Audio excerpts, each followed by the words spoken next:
পরীক্ষা দিয়েছিলাম। মোট আমরা অ্যাপ্রক্সিমেট আমরা 44,000 ক্যান্ডিডেট ছিলাম, তার মধ্য থেকে আমরা পাশ করেছি 1856 জন।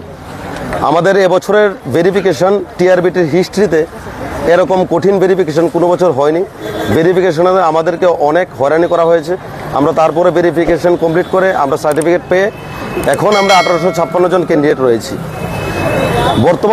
বর্তমানে এমন একটা অবস্থায় আছি আমরা কোনো জায়গা থেকে কোনো প্রকার জবাব পাচ্ছি না যে আমাদের কি হবে, আমাদের ভবিষ্যৎটা কি, আমরা কার কাছে গেলে সুষ্ঠু জবাব পাবো।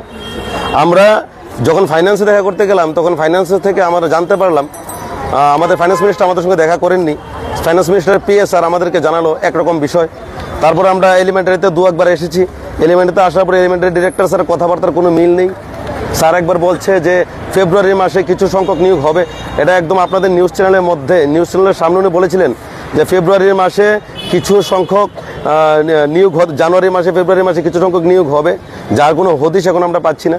যদি জানুয়ারি মাসের শেষে নিয়োগ হয় তাহলে জানুয়ারি মাস আজকে শেষ, তাহলে আমরা নিয়োগটা কবে হবে? মুখ্যমন্ত্রী স্যারের সঙ্গে দেখা করার কোনো উপায় নেই। আমরা সবাই এখন আনফর্চুনেট যে আমাদের শিক্ষামন্ত্রী, আমাদের মুখ্যমন্ত্রী স্যারই হচ্ছেন আমাদের শিক্ষামন্ত্রী। পার্টিকুলার কোনো শিক্ষামন্ত্রী আমাদের নেই। আমরা যার কাছে যেতে পারবো আমাদের মুখ্যমন্ত্রী স্যারের সঙ্গে দেখা করতে হবে, যা দেখা করার কোনো পদ্ধতি আমরা খুঁজে পাচ্ছি না। আমরা যখন মুখ্যমন্ত্রী স্যারের সঙ্গে দেখা করতে যাই তখন মাঝপথে আমাদেরকে পুলিশ আটকে ফেলে, আমাদেরকে সবাইকে অ্যারেস্ট করে। আমরা এত পরিশ্রম করে পড়াশোনা করে আমরা টেট পাস করে এসেছি, শেষমেশ আমরা অ্যারেস্ট হতে হলো। জীবনের সব থেকে বড় এক্সপিরিয়েন্স এটা যে আমরা পুলিশের গাড়িতে উঠতে হয়েছে, উঠে পুলিশ আমাদেরকে অ্যারেস্ট করে নিয়ে বসিয়ে রেখেছে এডিনগরের পুলিশ মাঠে। তারপর আমাদেরকে সন্ধ্যার পরে ছেড়েছে। আমাদের এই বর্তমান পরিস্থিতি। আমরা আজকে এলিমেন্টারি ডিরেক্টর স্যারের সঙ্গে দেখা করতে আসলাম। আমরা প্রথমে এখানে ভিড় জমাইনি, আমরা 4 জন প্রতিনিধি আমাদের পক্ষ থেকে আমরা পাঠিয়েছিলাম ভেতরে দেখা করার জন্য। এলিমেন্টারি ডিরেক্টর স্যার আমাদের সঙ্গে দেখা করছেন না, উনি বলছেন উনি ব্যস্ত। বলছেন ডিরেক্টর দেখা করবে, অন্যরা দেখা করবেন। তো অন্যদের কাছ থেকে আমরা জবাব কোথায় পাবো? এলিমেন্টারি ডিরেক্টর স্যারই সঠিক জবাব দিতে পারছেন না, তো অন্যরা কোথা থেকে জবাব দেবে? আমরা কার কাছে যাব? কার কাছে গেলে আমরা সঠিক জবাব পাবো? আমাদেরকে যদি নিয়োগ সম্পর্কে যদি আমরা কোনো ধারণাই না পাই, আমরা কবে নাগাদ আমাদেরকে নিয়োগ করা হবে? আমাদেরও তো একটা ফ্যামিলি রয়েছে, আমাদেরও তো একটা প্রত্যেকের একটা রোজগারের ব্যাপার রয়েছে, সংসারের ব্যাপার আছে। আমরা সব কিছু বাদ দিয়ে যারা মহিলারা, যারা ম্যাডামরা যারা এখানে এসেছেন, যার সংসার রেখে এসেছেন, কীভাবে ওরা প্রতিদিন এখানে আসবে? অনেক দূর থেকে, ওইদিকে একদম নর্থ থেকে শুরু করে সাউথ থেকে শুরু করে অনেক দূর থেকে আমরা এসেছি।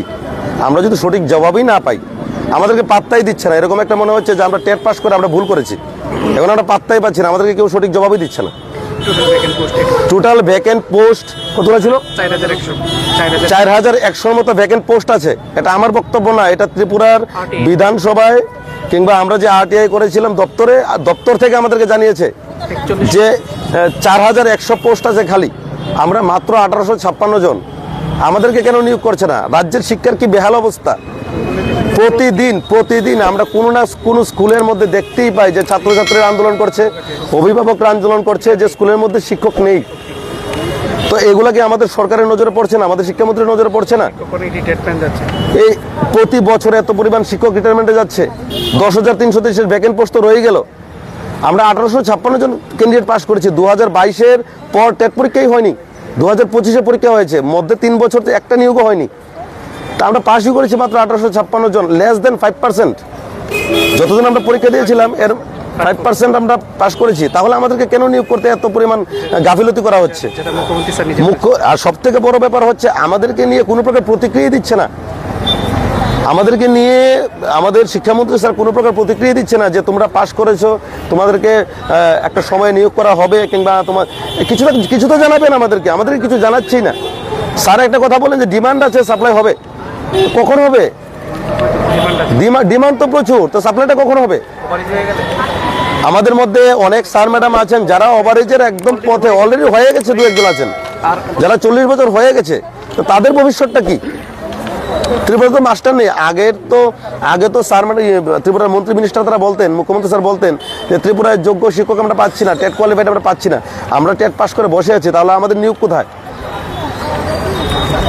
এই হচ্ছে আমাদের বক্তব্য আমাদের সবার। আমরা সবাই হাত করজোর করে রাজ্যের মুখ্যমন্ত্রী তথা আমাদের শিক্ষামন্ত্রী স্যারের কাছে আমরা সবাই প্রার্থনা করছি আমাদের সবাইকে একসাথে অতি সত্বর সংরক্ষণ নীতি মেনে আমাদের সবাইকে যেন নিয়োগ করা হয়। রাজ্যের মুখ্যমন্ত্রী তথা শিক্ষামন্ত্রী স্যারের কাছে আমাদের করজোড়ে আমাদের সবাই মিলে আমরা আবেদন রাখছি, হাত জোর করে আবেদন রাখছি আমাদের অতি সত্ত্বর যেন সবাইকে একসাথে নিয়োগ করা হয়। আমরা দেখা করতে এসেছিলাম, আমাদেরকে দেখা করতে দেওয়া হয়নি। আমরা দেখা না করে যাব না, প্রয়োজনে আমরা রাস্তায় বসে যাব, কিন্তু আমরা আজকে দেখা না করে যাব না। আমরা আজকে সঠিক জবাব এখান থেকে নিয়ে যাব, আমাদেরকে জবাব দিতে হবে। অনেকবার আমরা এখানে এসেছি, আমরা এর আগে অনেকবার এসেছি, আমরা সুষ্ঠু জবাব পাইনি, জবাবে কোনো মিল নেই।